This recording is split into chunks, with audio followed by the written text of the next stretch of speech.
열왕기하 10장 30절부터 31절까지 말씀입니다. 여호와께서 예후에게 이르시되 내가 나보기에 정직한 일을 행하되 잘 행하여 내 마음에 있는 대로 아합 집에 다 행하였은즉 내 자손이 이스라엘 왕위를 이어 4대를 지내리라 하시니라. 그러나 예후가 전심으로 이스라엘 하나님 여호와의 율법을 지켜 행하지 아니하며 여로보암이 이스라엘에게 범하게 한 그 죄에서 떠나지 아니하였더라. 아멘. 북이스라엘의 왕 요람과 남유다의 왕 아하시아가 연합하여서 아람 왕 하사엘과 전투를 하고 있었습니다. 그러던 차에 전장에서 요람이 부상을 당하여서 이스라엘 왕궁으로 돌아가 버렸습니다. 아하시아도 이 요람을 문병하기 위해서 전장을 비우게 되었습니다. 그때에 엘리사가 선지생도 한 사람을 보내어서 요람의 군대 장관이었던 예후에게 기름을 부어서 이스라엘 왕으로 세우게 됩니다. 예후를 왕으로 세운 이유가 무엇이었습니까? 예후가 하나님을 잘 섬기는 사람이었기 때문이 아니었습니다. 하나님의 마음에 합한 사람이었기 때문이 아니었습니다. 예후가 다윗과 같은 왕이 될 것이기 때문도 아니었습니다. 오히려 예후는 아주 난폭한 사람이었습니다. 예후가 이스라엘 왕궁으로 전차를 몰고 들어오는 모습을 파수꾼이 보았습니다. 그리고는 이렇게 이야기합니다. 그 병거를 모는 것이 님시의 손자 예후가 모는 것 같이 미치게 모나이다. 그의 성격을 단적으로 잘 보여줍니다. 다혈질적이고 난폭하고 포악한 사람이었다는 것을 짐작해 하지요. 왕으로 기름을 붙자마자 당장에 가서 자기의 섬기던 왕이었던 요람과 또 아하시아를 죽입니다. 이세벨을 죽인 후에는 말 발굽으로 그 시체를 밟고서는 또 이내 들어가서 먹고 마시는, 살기가 등등하고 잔인하고 사람을 죽이는데 주저함이 없는 무자비한 사람이었습니다. 그럼에도 불구하고 하나님께서 예후를 세우신 이유는 단 하나였습니다. 아합의 집을 심판하시기 위해서였습니다. 열왕기하 9장 6절 이하에 여호와의 말씀이 내가 내게 기름을 부어 여호와의 백성 곧 이스라엘의 왕으로 삼노니 너는 내 주 아합의 집을 치라. 내가 나의 종 곧 선지자들의 피와 여호와의 종들의 피를 이세벨에게 갚아주리라.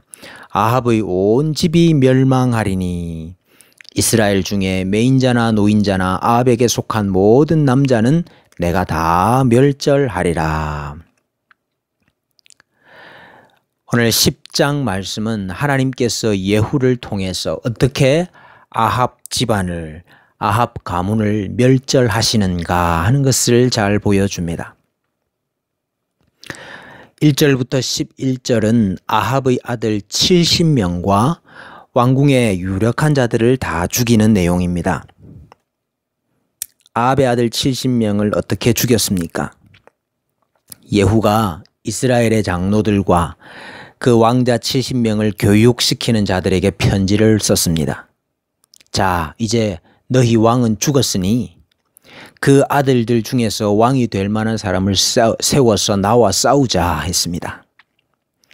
그랬더니 왕자들 옆에서 호의호식 하던 신하들이 말하기를 무슨 말씀이십니까? 이제 당신이 왕이 아니십니까? 우리는 다 당신의 종입니다. 당신이 원하는 것을 말씀해 주십시오. 우리가 따르겠습니다. 그럽니다. 예후가 그러면 너희가 왕의 아들들의 목을 베어다가 나에게 갖다 바치라. 그랬더니 그 왕궁에 있던 장로들과 귀족들 또 교사들이 왕자 70명의 목을 베어서 바칩니다. 예후는 그 머리들을 가지고 성문 어귀에서 두 무더기를 쌌습니다. 그 다음날 아침에 예후가 나가서 연설을 합니다. 너희는 다 의롭다. 나는 내 주 왕을 배반한 사람이다. 그런데 이 왕자 70명을 죽인 사람들은 누구냐? 너희 왕궁의 방백들이 아니냐? 귀족들이 아니냐? 그러면서 이것은 아합의 집을 심판하시겠다 하신 하나님의 말씀이 하나도 땅에 떨어지지 아니하고 다 이루어진 것이다. 그렇게 말합니다. 그리고는 귀족들과 친족들과 제사장들 핵심 인물들을 다 몰살시킵니다. 12절부터 14절까지는 남왕국의 아하시아의 친족들도 죽이는 이야기입니다. 예후가 사마리아로 가다가 유다 왕 아하시아의 형제들을 만납니다. 예후가 아하시아를 죽였는데 아하시아의 형제들을 길에서 만난 것이죠. 예후가 그들도 잡아서 다 죽여버립니다. 42명이었습니다.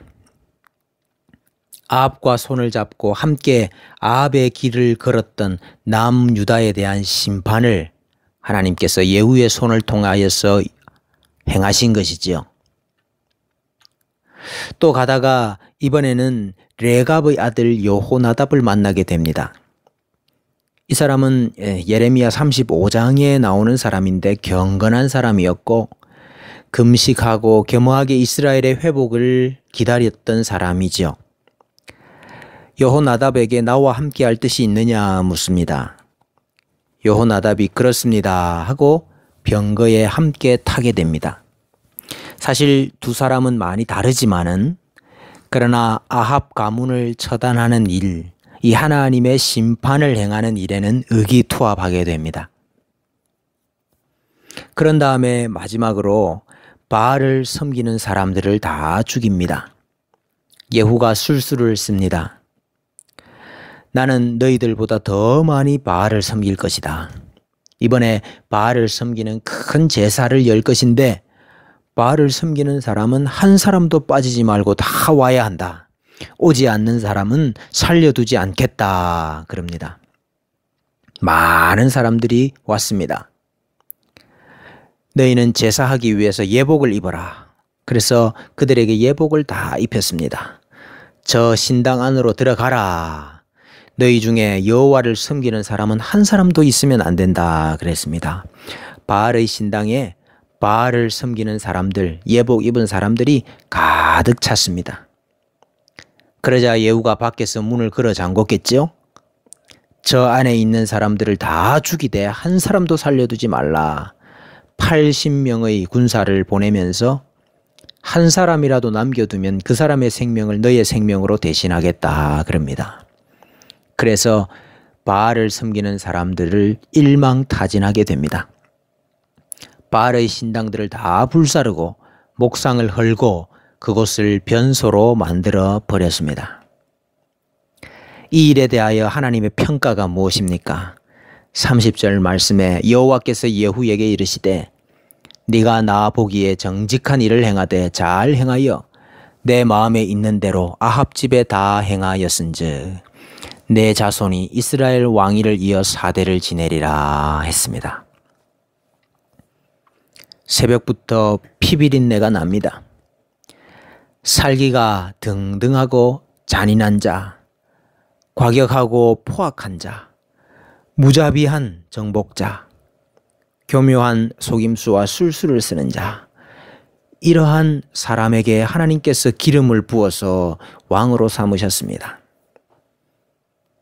이런 일이 그때만 있었습니까? 오늘날에도 여전히 일어나는 일입니다. 그러나 하나님은 이러한 악인을 들어서 그 포악함과 광기를 사용하셔서 아합 왕가의 죄악을 심판하시는 도구로 사용하셨던 것입니다. 잠언 16장 4절에 여호와께서 온갖 것을 그 쓰임에 적당하게 지으셨나니 악인도 악한 날에 적당하게 하셨느니라 했습니다. 하나님께서 피 흘리기 좋아하는 사람을 사용하셔서 피 흘리기 좋아하는 사람을 심판하셨습니다. 악이 악인을 죽입니다. 그래서 우리는 하나님의 주권을 인정해야 합니다.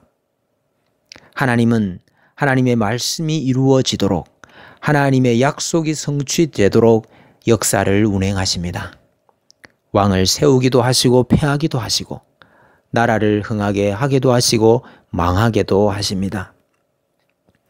그러므로 우리가 이러한 하나님의 주권을 인정할 때에 레갑의 아들 여호나답을 이해하게 되는 것입니다. 예후가 잔인하고 포악하고 악한 왕이었지만은 그러나 하나님께서 세우신 것을 인정하고 함께 병거에 탔습니다. 다윗을 보십시오. 사울이 악한 왕이었습니다. 악한 영에 사로잡혀서 자신을 죽이려고 했습니다. 그러나 하나님께서 기름 부은 자를 손대지 말라 했습니다. 이것이야말로 겸손이 아닙니까? 얼마나 겸손한 자들입니까? 교회와 세상의 주관자가 왕 중에 왕이 하나님이심을 믿고 구속사와 세속사가 다 하나님께서 자기 말씀을 이루어 가시는 과정이라는 것을 믿고 인정하고 인내하고 기다리고 모든 행사를 여호와께 맡기는 자들입니다. 교회의 역사가 주의 손에 있습니다. 세상의 역사와 군왕들의 역사가 다 주의 손에 있습니다.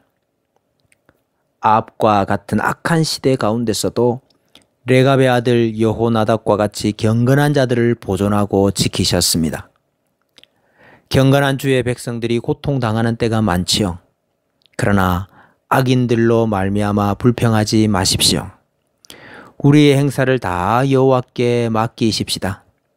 오직 주의 뜻만이 이루어지며 성취될 줄로 믿습니다. 마침내 하나님이 행하시는 일들을 우리가 다 목도하게 될 것입니다.